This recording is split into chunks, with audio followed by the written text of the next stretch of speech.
are the Dodgers good enough to get Ohtani? And if they are good enough, are they going to hamstring themselves when they get Ohtani next year?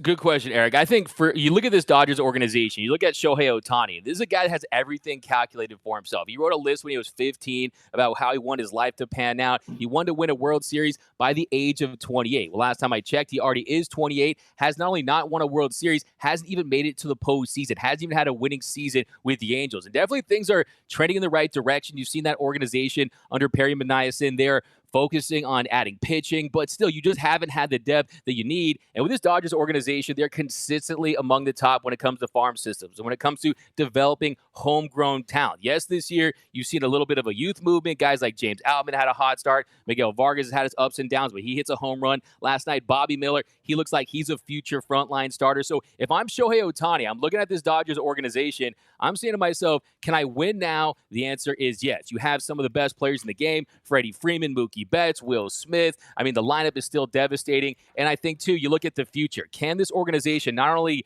sign talent, they have the resource, they have the deep pockets to bring in guys, they can also build their own homegrown talent. We see just the list goes on. Clayton Kershaw, Corey Seager, Walker Buehler, Will Smith. This team identifies and develops talent as good as any team out there in Major League Baseball. And that's what I would look at if I was Shohei Ohtani. And also, too, if I'm the Dodgers and I'm Shohei Ohtani, I'm saying, hey, if they're going to give me $500 million, if they're going to give me $600 million possibly, I need a team that's going to be able to invest, bring back, and want to win World Series titles. And I think this organization right now with the Dodgers, they're not satisfied at all. I talked to the Dodgers owner last year, Mark Walter, and I said, hey, have you realized the dream? Is this the vision realized? He's like, no, we want more World Series. We want to be greedy. We want more titles. And the reality is 10 seasons, 10 straight postseason appearances, that's the third best streak behind the Braves of the 90s and the Yankees of the 90s and early 2000s, but just one title in a 60-game season. And I know Dodger fans, they're not satisfied with that. So I almost feel like this organization has to win two to really win one to satisfy this fan base. And I definitely think you do that in a big way with Shohei Ohtani. So financially, they didn't bring back Seager. Kershaw, I still think he's probably going to pitch next year. Maybe not, he's probably making the same salary. Financially, do you think they can afford him? And is it a 10-year deal? Is it, again, $500 million is probably the starting point, but is it 10? Is it 12? We see how some teams are going these 13s just because of structure. Do they have that? Do they have that money? Since there were some conversations of them in Judge. I don't know if there was a formal offer, but it's the Dodgers. It's not anybody else. So the way I look at it is I say, look, yes, can they afford it? Do they have the deep pockets and the resources? 100% they do. This team consistently leads all of Major League Baseball when it comes to revenue, when it comes to attendance. They print money. And I've said to Dodger fans at the beginning of the season that always complain about increased parking and increased beer prices and increased concession prices. Every time you take a bite of that $50 hot dog or that $100 beer, that $200 parking after they sign Ohtani, you got to feel good about it. That's the Ohtani tax you're giving for Ohtani. I don't care if they have to make the jersey patch his logo, sign a Lionel Messi type of deal. You have a chance to get a once-in-a-generation type player. You have to go out there and do it. And also on top of that, if you look at the way this team has been structured, if you look at the offseason last year, they didn't make very many moves. And Dodger fans, they weren't happy about it. You mentioned Aaron Judge.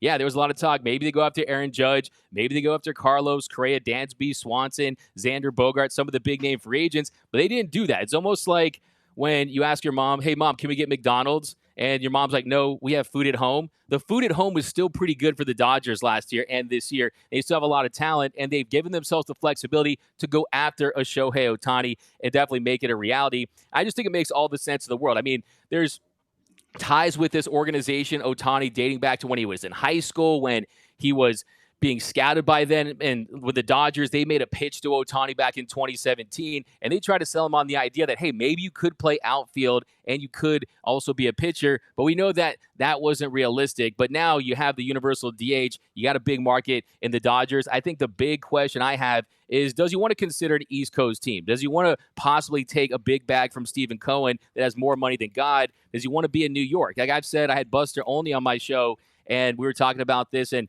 he thinks the Dodgers have as good of a shot as anyone. I said, hey, if he wants to be on the East Coast, let's move the Dodgers back to Brooklyn. Whatever it takes to get Shohei Ohtani. So you mentioned one thing about Shohei's kryptonite is a slider. Okay, well, his numbers on sliders are pretty much my career numbers. Actually, his slugging percentage is higher, so that sucks for me. But for him, do you feel like there's a chance? I can't believe I'm saying this.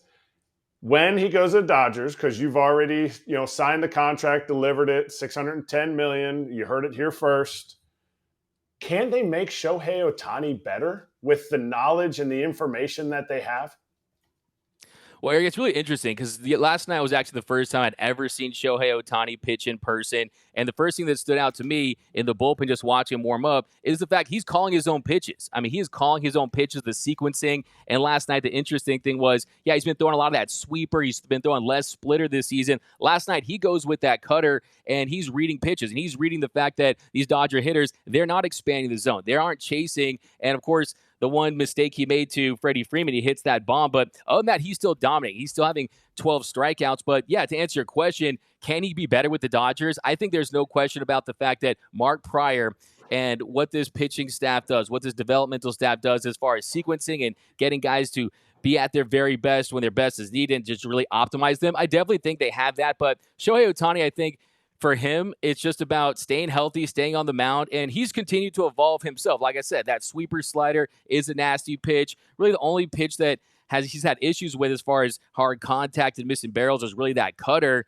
And for the most part, the velocity. Last night, 12 strikeouts, he's still pumping 99 miles per hour, right? And it's just incomprehensible, a guy that is an ace, a Cy Young contender, and an MVP candidate. The guy who struck out 12 batters last night against one of the most potent lineups in the league also leads the sport in home runs. It just doesn't make any sense. And I think, yes, he's playing with Mike Trout. Yes, he's had some talent with the Angels, but I don't think top to bottom on the margins as far as depth, he has seen anything like he could possibly see with the Dodgers. And that is really how you win in this league. You got to have the depth. You have to have that to have the sustained winning. And I think he would have that in LA. I think that would make him a better player. Doug, it's spot on because the Dodgers are a top 5 team for the past decade plus in finding gems, right? We're not going to spend time educating on everyone that they've picked up both as hitters and as pitchers, but I'll just give you like a very real world recent example of why Dodgers front office, Dodger fans are like, Tyler Anderson. Last year we bring him over, we turn him around, we turn him into a number 3 starter or so. He has a sick year. It is not happening right now with the Angels. So it ends up really hurting the Angels because they spent good money on him. This is a soft tossing lefty who had one good year. And it's no offense to Tyler. It just to me paints the picture of what the Dodgers pitching machine can do. And then a guy leaves and all of a sudden grass is not greener. So I agree with you. I think you can flip that. And can Ohtani be better? Yeah, why not?